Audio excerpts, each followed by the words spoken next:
Hello, everyone. Welcome to the MBA Admissions Application Tips webinar from MIT Sloan Admissions Office. My name is Alexis Marcus. I am part of the admissions team. I'm joined by a number of my colleagues in the background today to help you walk through the MBA application and learn all the tips and tricks to applying to MIT Sloan's MBA program for fall 2025 entry. Really excited to be here with you. We do still have a number of folks getting in from the waiting room. So just being mindful of that. And this session is being recorded today. So if you are missing the beginning of it, you will always be able to kind of go back on and see our recording on our YouTube channel within the next couple of days. We'll have that up on the website. So today's agenda for the next 45 minutes, we'll be talking today about first, the value of an MIT Sloan MBA. Second, we'll dive right into the application process. We'll talk about the different components of the application, things that have changed this year that you might not have seen in past years if you've been kind of monitoring the application or thinking about this over the last few years. And then we'll be doing Q&A. I know a number of people submitted their questions ahead of time when they signed up, and I did take a look through that, and hopefully I'll answer many of those questions throughout the PowerPoint and throughout the presentation. And then also we have the Q&A feature at the bottom of your Zoom screen. Please go ahead and utilize that and submit questions. I do hope, again, that many of them will be answered throughout the presentation. But again, our team is here to answer those questions for you. Some of them will be answered live towards the end of the session today, and then some of them will be answered in that Q&A chat. So thanks to all of my teammates for helping out with that process. All right, the first thing I want to start with is the mission of MIT Sloan. And the reason that it's really important to start with this is because I do think that you'll see that our mission is built into every single thing that we do at MIT Sloan. And accomplishing this mission starts with the application, right? So the mission of MIT Sloan School of Management is to develop principled, innovative leaders who improve the world and to generate ideas that advance management practice. And again, the start of that is the application. We're looking for those future leaders who are going to improve the world, who are going to generate those ideas and ultimately help to advance management practice. So today our session is really focused on the two-year MBA, but we do have a number of programs at MIT Sloan, and this is an example of our portfolio here. So you can see that we have a number of different specialized master's programs, as well as MBA programs, depending on your years of experience. So for the MBA, the two-year MBA, it's a full-time program, and on average, folks have about 3 to 7 years of full-time experience when they're going into the program. That means that people, finish up either their undergraduate or any, master's programs that they're doing. They're working full-time in industry between, on average, again, it's on average of about 5 years, but the range is 3 to 7. And we definitely have folks on the lower end of that, as well as folks on the higher end of that. Then they take that kind of hiatus to come back, join us for that 2-year full-time MBA program, and then go into their next career move. As part of the MBA program, you do have the opportunity to do some dual and joint degrees. Those are listed here. LGO, which is our Leaders in Global Operations, is an opportunity to get both an MBA at MIT Sloan as well as an MS in one of our engineering disciplines. We also have a dual degree with DUS, which is Department of Urban Studies and Planning. And then we also have a dual degree at the Harvard Kennedy School. So those are opportunities that you might want to look into a little bit more. Today's session is really just focused on the MBA application. But if there are any kind of questions that pop up, we'll try to answer those with regards to the dual degree programs. Otherwise, you're welcome to email us at the conclusion of this event, and we'll be happy to talk to you one-on-one. So I want to give a quick synopsis of what does the MBA class look like at MIT Sloan. So first and foremost, I just want to point out that this is the class of 2025. So this is not the incoming class this year. The class that's coming in this year is still being finalized, and those numbers should be available for you on our website, I would say by mid-September or so. So this is the class that came in end of last August, right, in the class of 2025. And the class size was around 409. It was 409. That included both LGO and MBA. On average, again, like I previously said, the average years of work experience was 5. We had great global representation with 60 countries represented.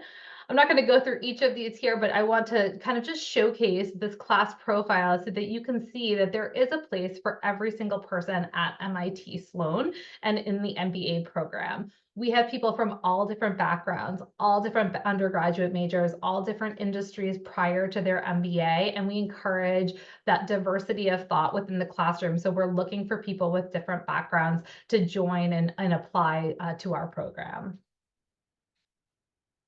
So a couple of reasons to pursue an MIT Sloan MBA. Really, MIT Sloan is uniquely situated as MIT's business school. And so we have a really great intersection between that business and technology. Throughout your MBA program, you will develop leadership skills to really allow you to enhance your career. So many people coming into an MBA are looking either to get to that next level within their career, within their industry, or they're looking to pivot. We have plenty of people that come into Sloan and think about, completely changing industries, and that is welcomed at MIT Sloan. So if you are looking to either grow within your organization or take a step and leap in a different direction, the MBA is a really great way and next step to do that. Also, entrepreneurship is kind of built into the ecosystem at MIT Sloan, and so many people choose to pursue an MBA in order to pursue a startup idea. I will say that many MBA students at MIT Sloan have started have done a startup prior to joining, doing while they're at Sloan, or ultimately are involved in some way in a startup later on in their careers because of that kind of entrepreneurial ecosystem. We have an incredible network at MIT Sloan, and that's one reason why folks want to kind of pursue an MBA in addition to kind of enhancing their own skill sets. Really kind of building that network will allow them to have something to tap into for the rest of their career.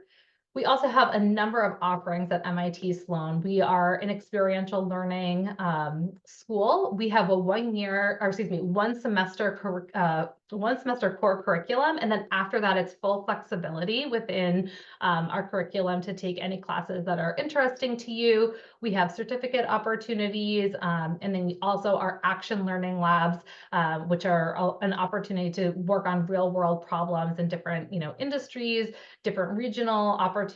And those are just some of our academic offerings that people are attracted to MIT Sloan for those reasons. Today, we are really focusing in on the evaluation process as well as the application process. So I am going to kind of pivot now and talk more about that. So the MBA evaluation process, just by some sheer numbers to give you a sense of kind of where things stand, every year we get around 5,000 applications, and that's across all 3 rounds. So we have 3 rounds in which you can apply to the MBA program. The first one is in September, the second one is in January, and the third one is in April. And we get around 5,000 applications every year across those 3 rounds. All of the applications are reviewed by the admissions committee. And then from there, about 25% of applicants are invited to interview. And from that, about 16% are actually admitted. So 16% of the overall 5,000 applications, 16% of the 5,000 applications are actually admitted to the program every year. So what are we evaluating when we get those applications? So after the deadline, every single application, again, is reviewed. So you're likely wondering, if I submit my application tomorrow, is the admissions committee looking at my application? The answer is no. We do not start to look at the applications until the day after the deadline. So there's not necessarily an advantage to submitting it early. You just need to submit it by the deadline date. So for this year, the deadline for round 1 is September 30th. And so you'll need to submit it by 3 p.m. on that day. And then on October 1st, bright and early, the admissions committee will get to work and start reviewing those applications. So what are we looking for when we're looking at the applications? We're going to go through all the components of the application in just a minute. But as we're looking at the application overall, we're looking at the full application, not each component, right? So we are looking for demonstrated success throughout your application, as well as what we call leadership skills or personal leadership attributes. So a couple examples of that is, how well do you work in a team? How are you problem solving? How are you communicating your thoughts and ideas? And how do you adapt to change? we are not necessarily looking for people that have already had the opportunity to lead, right? So we're looking for the ability to we're looking for the ability to want to work in teams, to understand the perspectives that other people bring to the table. And so throughout your application, each of the components, you want to think, how can I showcase this? How can I showcase the successes that I've already had, both professionally and academically, as well as my future successes? And so within the application, we are going to be looking at that, and then we're going to be kind of true MIT fashion, we're going to be plotting you kind of on data, right? So we're not evaluating each component to the application, but rather looking at the entire application and looking for certain competencies. And those fall within, again, demonstrated success. So how well did you do in your undergraduate? How well did you do on any test scores that you're submitting? How well did you do in any master's programs? How well did you do on workplace evaluation? So that letter of recommendation hopefully is coming from someone in the professional setting. And then on the leadership attributes, that's looking again at, how well are you problem solving? How well are you working in teams? And from there, we're plotting you kind of on this chart. And then we're looking at that upper, quadrant of folks that are actually moving forward within the process. So if we think back to my upside down triangle, where I said about 25% of folks are invited to interview, they're all scoring mostly within this upper quadrant within this box. This is intended to just be demonstrative, and I don't want anyone to kind of be wondering about numbers and things of that nature. The idea is just that you're putting together a complete picture of your experiences within the written application. And so we're going to jump into that now. So here is the application checklist, and this is all on our website as well. And again, we'll be posting this recording as well as you'll be able to see the slides throughout the recording, but this checklist and all of the components are on the website under our How to Apply section. So we have 3 rounds for MBA. September 30th is the most the one that's coming up. And then we also have our LGO dual degree program, which we mentioned earlier. And there is only 1 round for that, and that's November 6th. So if you are intending to apply to LGO, you must submit the LGO application by that November 6th deadline. So here are all of the different components on the right-hand side of the screen, and we're going to go through each one individually. And then we will talk a little bit about interviews towards the end, which are required, but they're by invitation only. So your written application is submitted, reviewed by the admissions committee. The first, round of reviews by the entire committee come forward, and about 25% of the pool is invited to interview, and you'll do a virtual interview if you are invited to interview. If you are not invited to interview, you can get one of 2 decisions. You will get a reject decision, or you'll get a waitlist without interview decision. If you are waitlisted without an interview, that means that your application will be reconsidered in round 2 at the time that interview invitations are sent out, and then so on and so forth. So if you apply in round 2 and you're waitlisted without an interview, you'll be evaluated in round 3. By round 3, we do not have a waitlist without an interview. So everyone, will be reviewed and ultimately either invited to interview, or a final decision will be rendered at that point. So let's start with the cover letter. So the first thing on the cover letter is we're asking you to seek a place in the MIT Sloan MBA program. And within that, we're asking you to share some of your professional successes that you've had. We're looking for specific examples here. The cover letter is intended to be 300 words or fewer, and we do ask that you stick to that length, because we want you to be concise, and we want you to show us what are those examples of professional successes that you want to highlight for the admissions committee. So within the cover letter, you want to sell yourself. You want to make sure that you're showing us what those successes are. If they're quantifiable, that's great. You can absolutely include that. If they're not quantifiable, tell us, why is this example important? What does this mean to you? Tell us why MIT Sloan. Why are we the school that you're seeking to get your MBA at? And why are you a good fit for our program? So again, those professional examples, perhaps some personal if they're relevant, to demonstrate why it's a good match.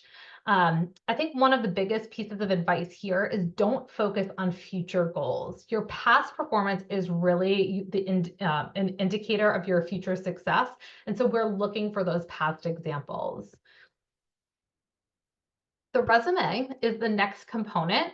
I'm going to go through the resume and then I'm going to kind of go back and talk about the two together. So the resume is a 1-page maximum. So we're looking for some specific formatting here that's recommended is Times New Roman font, size 10. We're looking for a Word or PDF format. And then again, the sections should be education, work experience, and then any additional information. We're looking for something that's easy to read. So, we don't want you to go crazy with any kind of unique formatting here. We really just want simple bullets to be able to kind of go through and understand what your accomplishments have been. You can showcase any volunteer work that you may have, extracurriculars, leadership positions, anything that you've earned outside of the workplace or within the workplace as well.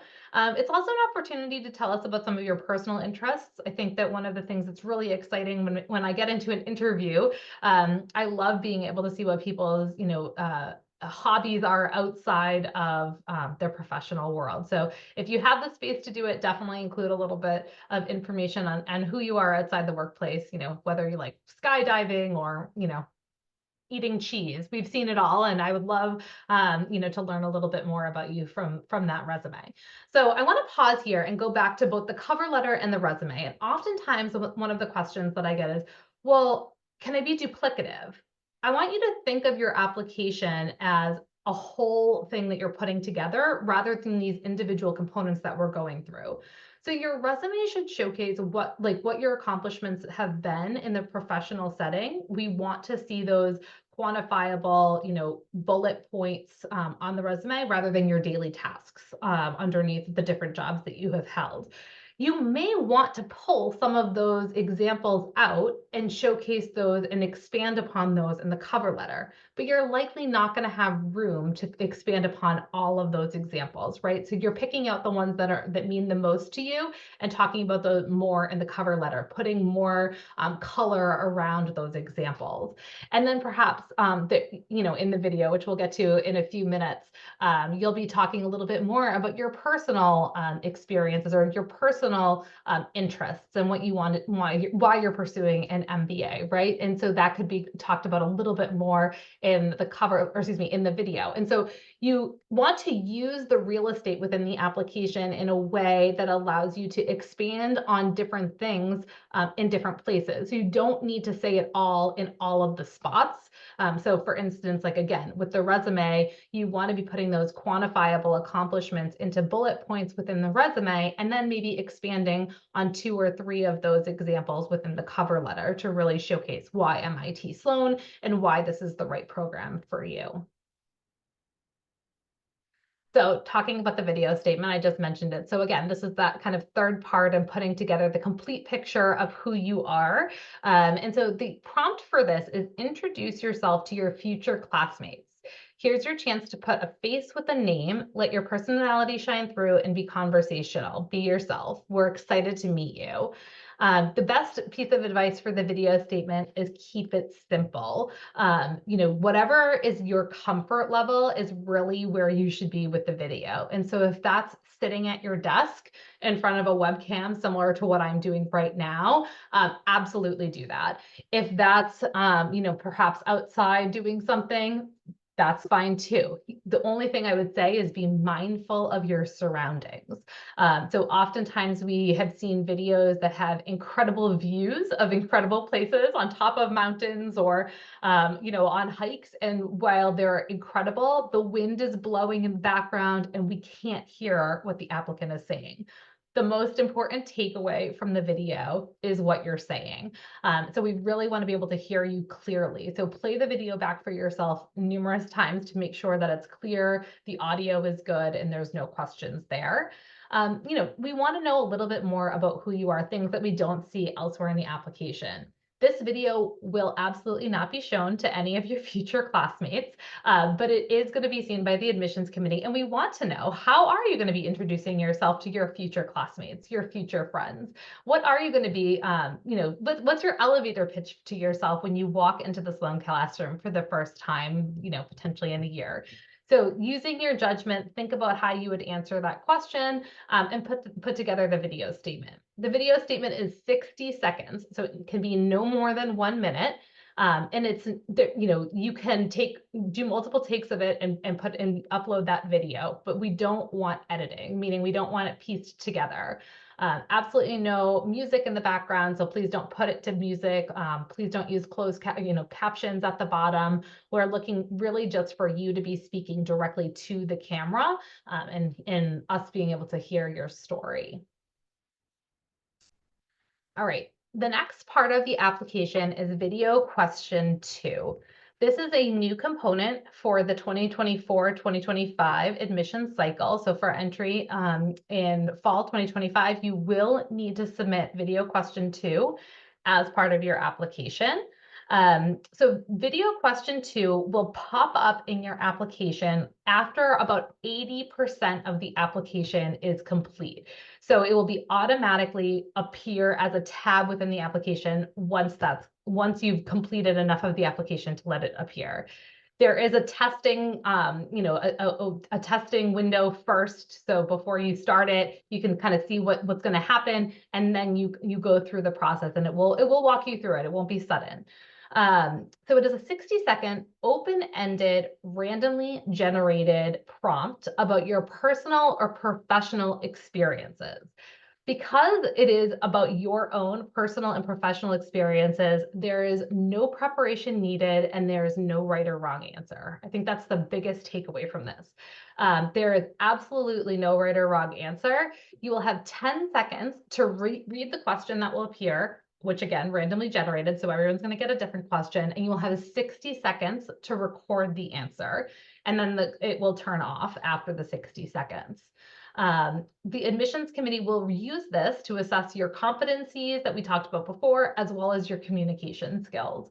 So again, the question will pop up. I can give, some examples. I'll give a couple examples. You might not get these questions, but tell us about a time that you faced an ethical dilemma, or tell us about a time that you had to work with a difficult teammate. And so you will see this question on the screen, and then you'll have 10 seconds, and then the camera will turn on. So before that question appears, you will again have that testing phase to make sure your camera's working, your mic is working, everything is good to go. You will see the video question 2 tab appear on your application once about 80% or so of the application has been completed. And then if you click on the tab, it won't immediately start at that time. So you could go back to it. So if you see the tab appear, it's okay to close out of your application and say, hey, I'm going to do video question 2 tomorrow. But again, all of these parts need to be completed by the deadline date in order to be considered for the round that you're applying for. So I'm anticipating there'll be a lot of questions about this, but I hope I answered as many questions as possible. So the next part of the application is the recommendation letter. MIT Sloan's MBA program only requires 1 letter of recommendation. The question I get most frequently is, can I submit another letter of recommendation? The answer is no. The application asks for 1 letter. The admissions committee wants to see 1 letter. So we're looking for you to use your best judgment on who can write the best letter of recommendation to showcase your skill set and your successes.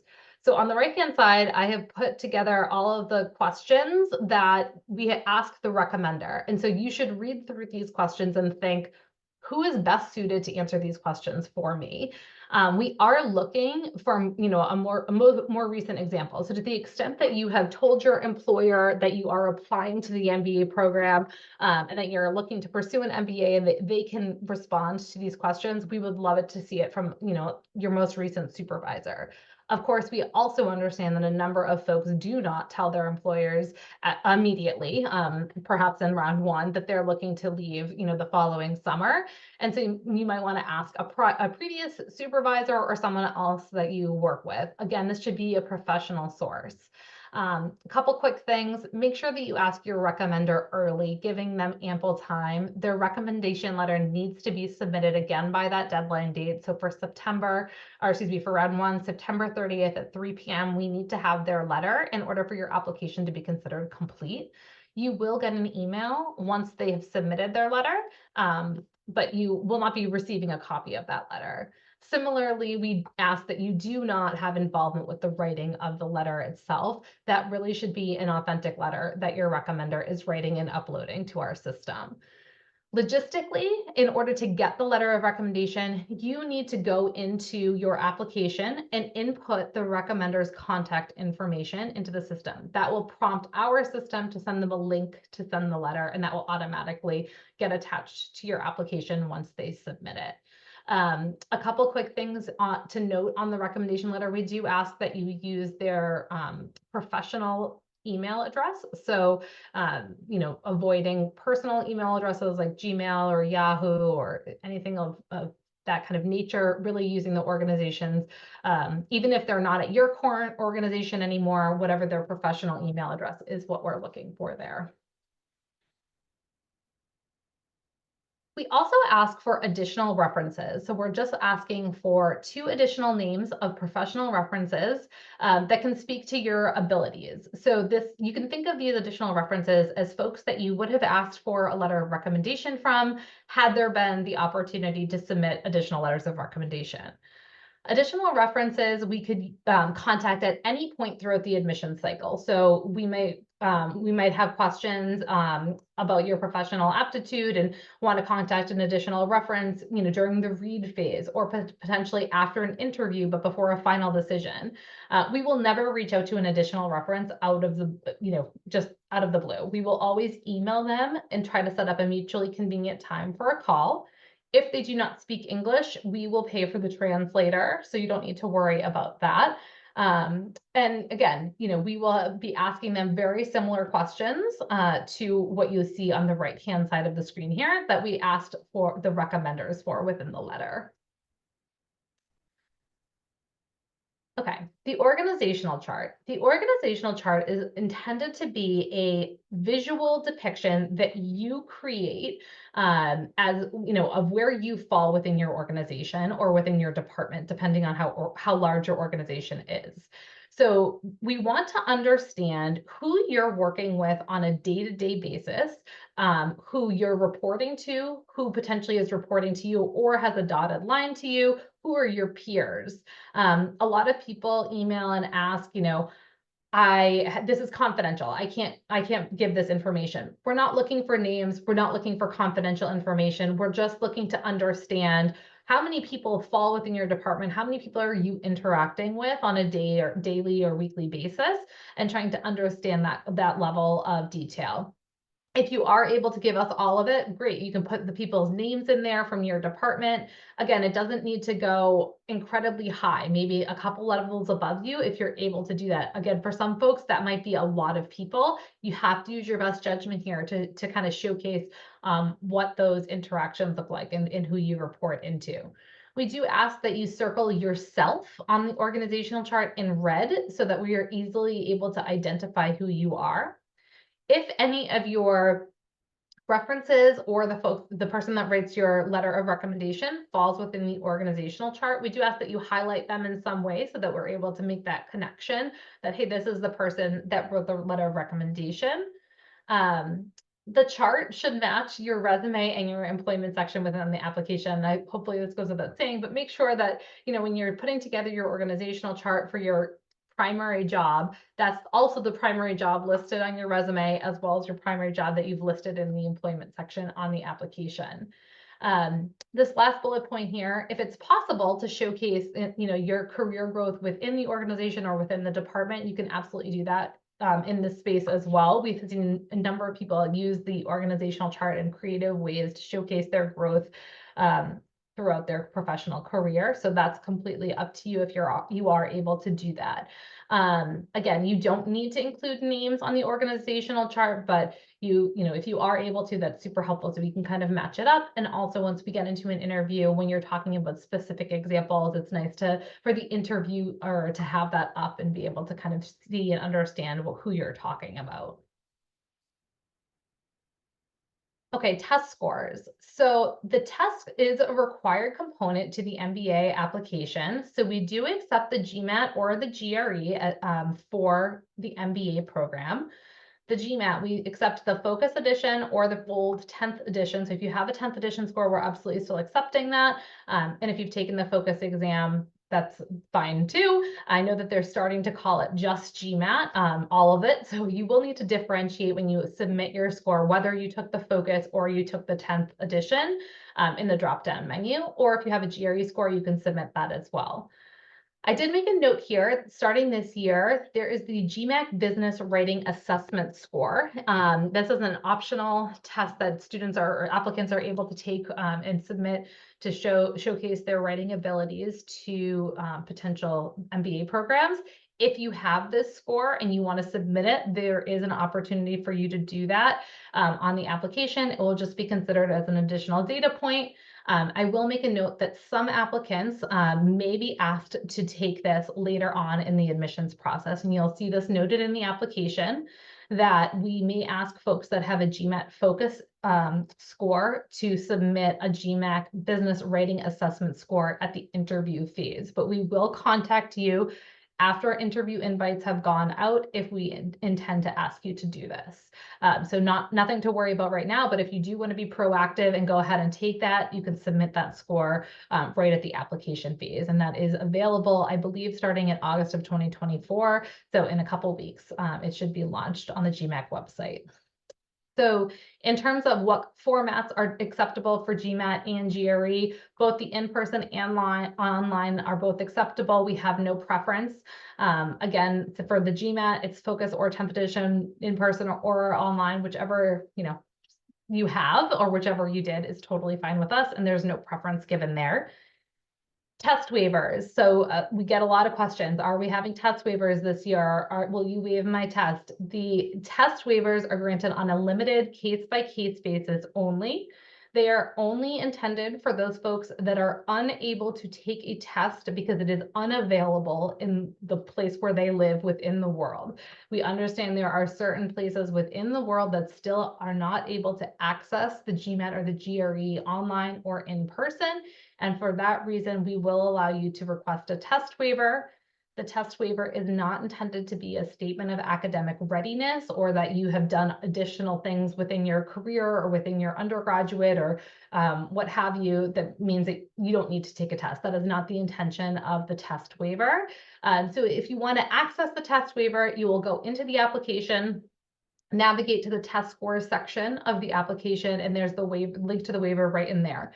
You can submit the waiver. Please give us around 3 to 5 days time to respond to your request. If the admissions committee says yes, you can have a test waiver, you'll get an email, and then you'll be able to submit your application without the test. If the admissions committee says no, you must submit a test, you will not be able to submit the application without a test score, and you will need to take either the GMAT or the GRE in order to move forward with the application.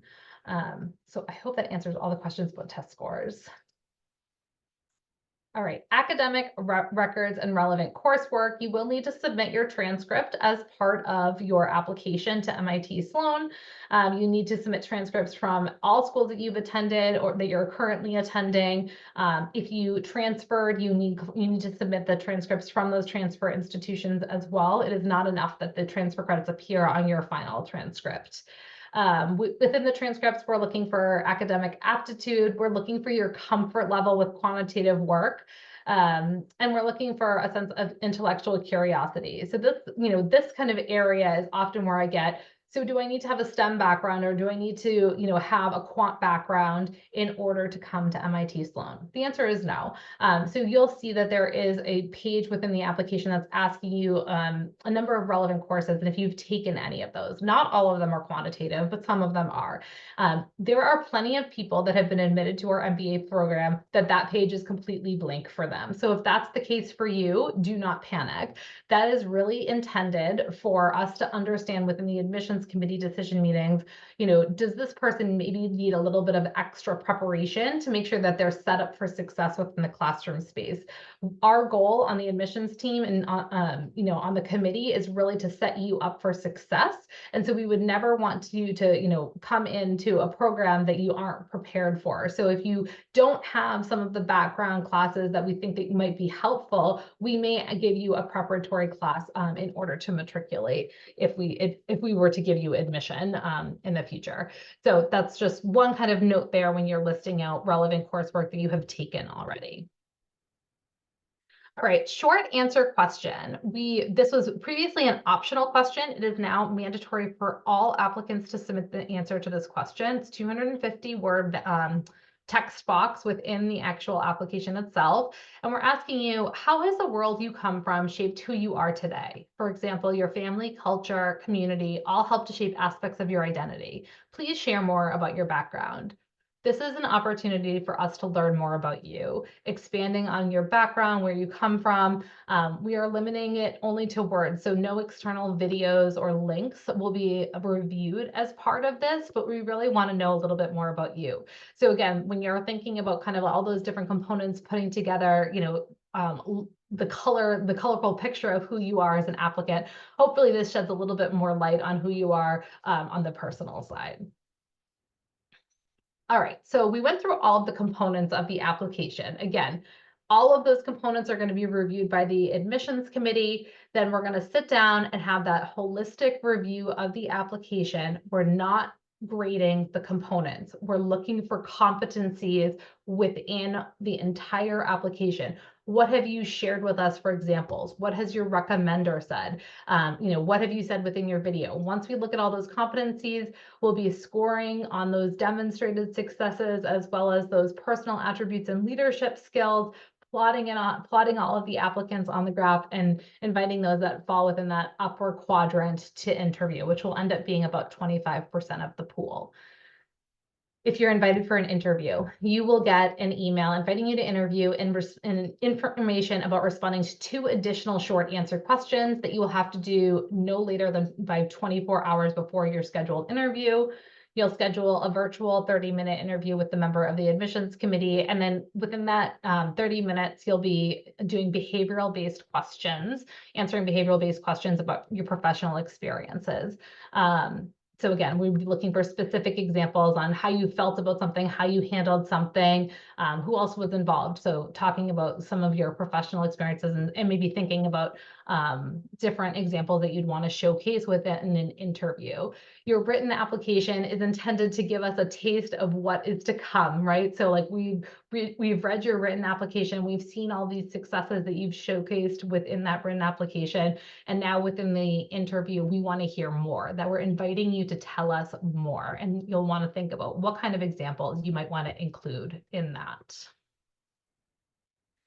So my top tips for admission to MIT Sloan, we're looking for reasons to admit you. We are here to, help you walk through this process. We want to help you, put your best foot forward. So hopefully all of these tips will help you when you're thinking about putting together your application. Apply early and follow the instructions. I'm going to say both of these kind of together. Applying early, is a balancing act. You want to apply when the time is right for you. So don't do it if you're feeling rushed. Hopefully many of you that are logged in today feel as though, you're ready for round 1. You still have a couple months of time to get everything put together, but asking your recommender now, getting all of those kinds of last minute things buttoned up and starting to put those final touches on your application over the next 2 months to be ready to submit in September. But let's say something in life happens, as life does, and it prevents you from hitting the submit button on September 30th. Does that mean that you shouldn't apply this year because you're going to apply in round 2? Absolutely not. Go ahead and apply in round 2. And similarly, if you aren't able to apply in round 2, you can apply in round 3. We have 3 rounds. We admit people in 3 rounds every year. But the reality is that in round 1, the whole class, every seat is available, right? And so as we admit folks throughout each round, we have seats that are taken up. It's just basic math. So that's why we encourage you to apply early if you're ready. You don't want to wait till the last round if you have an application that's ready to be submitted.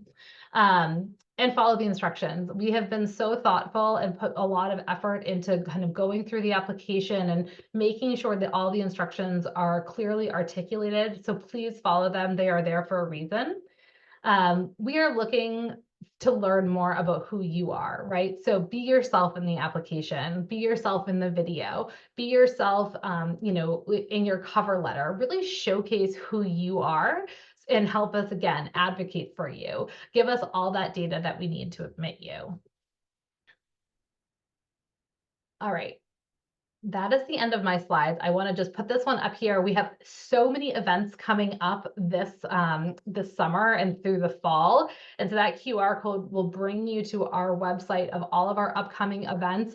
We have a number, like we'll be at like GMAT fairs, we'll be at Forte events, but we also have a number of our MIT Sloan on the Roads that are happening quite frankly, globally over the next couple weeks. And so I just showcased a few of them here, but you can RSVP to any of our events by using that QR code. And I also put the email address on the bottom. So if there's questions that didn't get answered today or just general questions, you can always reach out to us.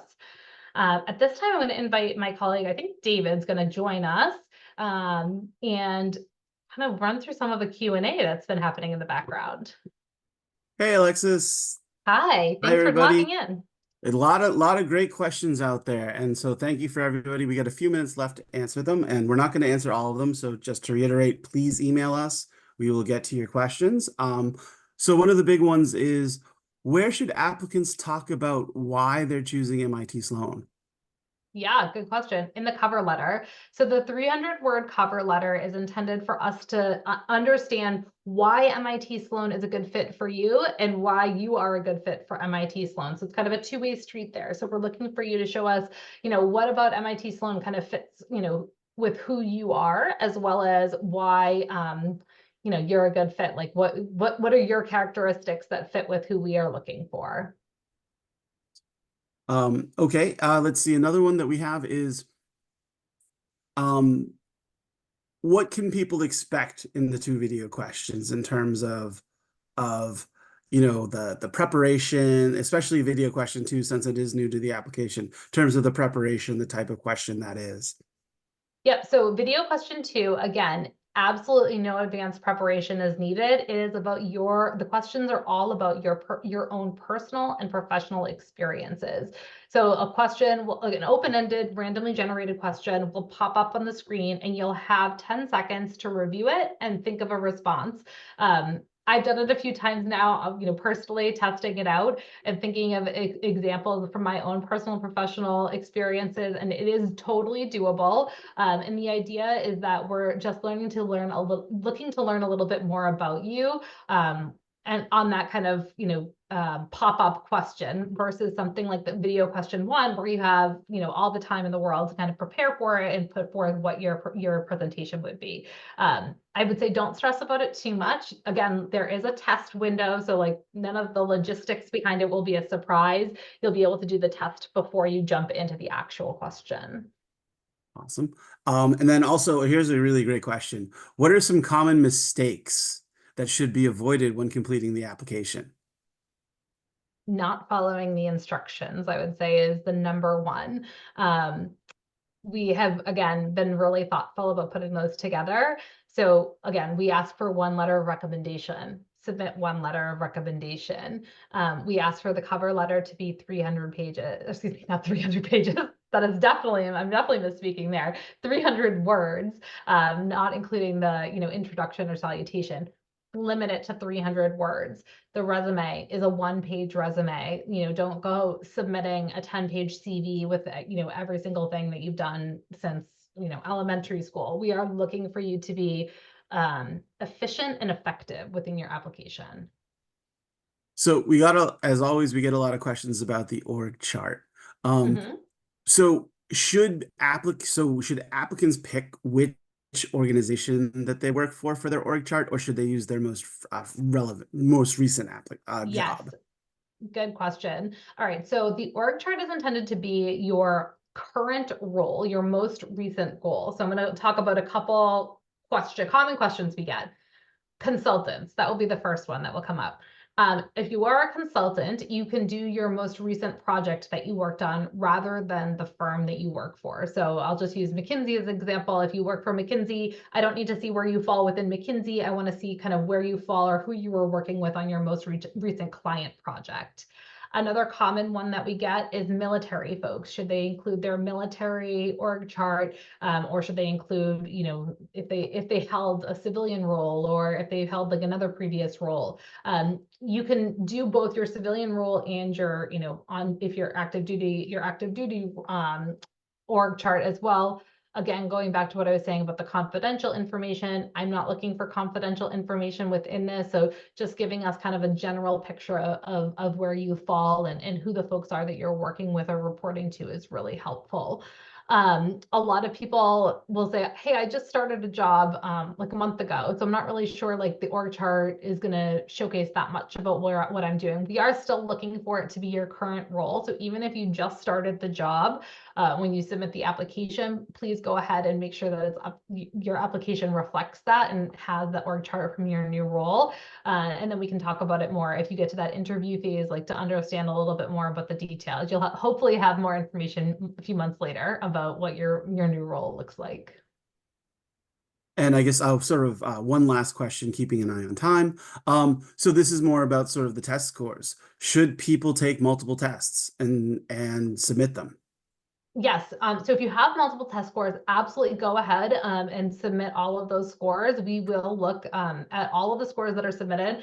One thing that we do ask that you do not do is make like a super score. So don't just take your highest quant and your highest verbal and tell us those two things. You need to tell us the full real score from all of the tests that you took. So that way, if you are admitted and you ultimately come, we verify all of these things. So we need to have an accurate accounting of what your GMAT or GRE test scores were. So if you have multiple, absolutely go ahead and submit them. It's totally up to you. You have time for one more? Yeah. Oh, yeah. We could take a couple more. All right, cool. So here's a really good question. How does MIT Sloan evaluate full-time work experience? Do we just look at 40-hour weekly commitments, or is it more specific titles, roles, positions? Oh, great question. So full-time work experiences, I mean, plenty of people are working more than 40 hours in a work week. And plenty of people are holding more than, one role right now. I know there are plenty of applicants that are holding a role within an organization and then potentially pursuing a startup on the side. So we can definitely look at both of those. We do ask you to qualify one organization as your primary employer on the application. And so that would be kind of self-identified by you as to what that full-time experience looks like. Internships are not considered a full-time experience, so we are looking for your employed full-time. But I would say on average, folks are working 40 or more hours per week in a full-time role. Great, thank you. And sort of keeping in that evaluation strain of questions, how do we evaluate leadership potential in applicants? Yeah, great question. Again, so we're looking, for leadership potential, but not necessarily having leadership experience already, right? So a lot of the MBA is getting leadership skills and understanding how to become a leader within your organization, within your industry, or again, pivot and become a leader. And so we're looking for folks that are open-minded, that are excited about working with others, and that, have had that experience in the past of working on teams, that have had the experience of problem solving. And we're looking at all of those kind of together with what your recommender has said about you. How are you as a people person? How are you, thinking about problems that have, you've had a long time to think about, or problems that have just arisen and you had to react on your feet.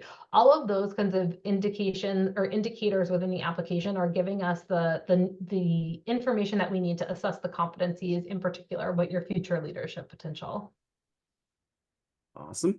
And then a question sort of about the recommender. We've got a lot of questions about the recommender, and one of the more interesting ones is it a plus if the recommender is a member of the MIT Sloan community, or does it make a difference?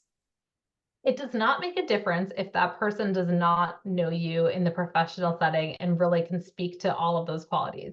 If your direct supervisor can talk about all of those questions I had listed out that are, within the application, and they're an MIT Sloan alum, fantastic. That seems like easy, but you are not getting extra points by having a letter of recommendation written by someone within the Sloan community. So again, if it happens to work out for you in that way, that's great. Absolutely go ahead, but that you are not getting anything extra by having a recommendation from someone within the Sloan community. We're looking for thoughtful, detailed letters of recommendation. So whomever that means for you is who should write your letter of recommendation. And I think that same thing, that same answer goes to title, right? I'm not necessarily looking for someone to write your letter of recommendation that's at the top of an org and that has met you one time in the cafeteria or on an elevator. I am looking for your direct supervisor who really understands your work and your successes day in and day out. Those letters of recommendation are so much more thoughtful, provide so much more insight, and really, quite frankly, are way more helpful to your application than a high-level executive that really can't speak to your abilities. Okay, let's see. A question about sort of the testing again, especially the addition of the GMAT business writing requirement, like aspect. If someone took a GRE, do you think it's beneficial for them to take the GMAT in the name of being proactive? The writing assessment, or? I am just telling people that it's an opportunity to submit the score, but we're not encouraging it in any way. If you want to submit it, you absolutely are welcome to. It's just another data point. So there's absolutely no negative inferences if you do not submit it. And if for those that do submit it, it's just an additional data point. We may ask folks that took the GMAT Focus Edition that are being invited to interview, we may contact them, but that will be decided later on within the admissions process. And then a question sort of about the transcript, especially from students who went through undergraduate or graduate programs during COVID and their institutions moved to sort of a pass-fail. How do we evaluate that, and how do they sort of want to report their GPA there? Yeah, absolutely. So your GPA, we're really clear on the application, should be reported exactly as it says it on the transcript. Read the instructions of the application and do exactly what it says. We're not looking for you to recalculate your GPA. The only person we're asking for a calculated GPA is for someone that does not have GPA on their transcript. If your school is giving that GPA on the transcript, regardless of what it's out of, you will put it exactly as it says on the application. And so for folks that do have those pass fails, we, of course, have become very familiar with seeing those over the last 4 years. Super common. Almost every applicant has a pass fail or multiple given the COVID years. So I wouldn't put too much stress on that. We're looking to kind of see, what your overall performance was in your undergrad, but I'm not putting too much stress on a pass fail. And here's a really interesting one I haven't seen before about the resume itself. How does a good MBA resume different from, say, a resume you would use to apply for a job? Oh, that's a great question. I think sometimes they're a little bit similar in the sense that you're trying to showcase your skill set for a particular role, right? And so for us, we're really looking for impact bullets, impact related bullets, impact results. So what have your successes again been within your roles, whether it's your current role or your past roles within the same organization or a different organization? You're not necessarily outlining what you're responsible for on like a daily basis, where that you might be doing that for a job. You are really showcasing what the successes have been, if they're quantifiable, putting in those successes. Depending on what the job is, that you'd be applying for in the future, you might not have all of those details, that level of detail, but you'd be having more about like what you actually are responsible for. We're not looking for like a list of your responsibilities, or we're looking more on the accomplishment side. Awesome. And then sort of, there are a few people who are reapplicants who've asked questions. Any general advice for reapplicants? Yeah, great. I'm glad that you're here. Thank you so much for logging in. The application will look slightly different with the new components that you haven't seen in the past, but you are you're in a unique position, right? As a reapplicant, the admissions committee will look at your past application as well as your current application. So my biggest piece of advice is use this to your advantage. You essentially get double real estate, right? So you had your application last year, do not submit the same components, redo almost everything, get a different letter of recommendation. Even if it's from the same person, have them update it with new examples that have happened, in the last year. You don't want to use all of those same components as last year, because obviously that didn't work last year. So we want to make sure that we're showcasing more of those successes, giving us more data that we can pull those competencies from to move you on within the process. So I would say, just be mindful, review your application from last year, and update all the components that you can. Let's see. Can people send additional letters of recommendation? So the application is one of the instructions, and one of my biggest pieces of advice is follow the instructions. The application asks for one letter of recommendation. So please do not submit more than one letter of recommendation. And then someone asking a question. So why do we ask for salary information? So salary information is really intended to kind of see your potential growth. Sometimes it showcases that. It does not always showcase that. And I will be completely clear that it is very different across industries. So we're asking salary information, but we're not putting significant weight on it, nor are we, showcasing that in any way as part of our evaluation of your application. So we're looking to see, like, if you started within an organization and you've had significant salary growth, let's say over 6 months, that potentially is an indicator of success. Potentially, there's a lot more to it. So like that will kind of spark like, oh, that's interesting. And then going into the letter of recommendation to learn a little bit more. Awesome. And then sort of, let's see. Oh, a very interesting question. The GPA. If your GPA is not in a 4.0 scale, is it okay to use a service like WES to convert your GPA? Please do not convert your GPA. It says this in the application when you go to apply.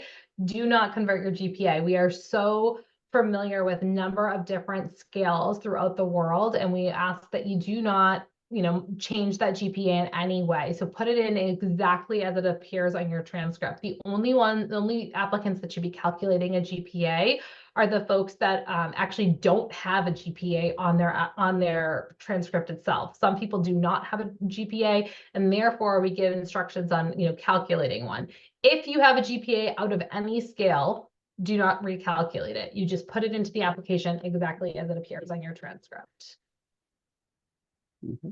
And sort of, does having only 2 years of experience reduce one's chances at admission? So it doesn't off the bat reduce your chances. We are looking for, again, those examples of work successes. We really do believe that the more work experience that you have, the average of 5 years, the better prepared you will be for the MBA classroom. You'll come with better, more robust examples. You'll be able to be a more active contributor within the classroom. That being said, we do have people coming in with 2 years of full-time work experience. And so I don't want to give a blanket answer to this. It really depends on the applicant. You really need to kind of look at your work experiences. In particular, if you're thinking about applying in round 1, at this point, you only worked for 1 year. So you only are pulling from 1 year's worth of work experience to showcase within that application. So it ends up being a much shorter time frame than many other applicants. So it really just depends on what your own experiences are.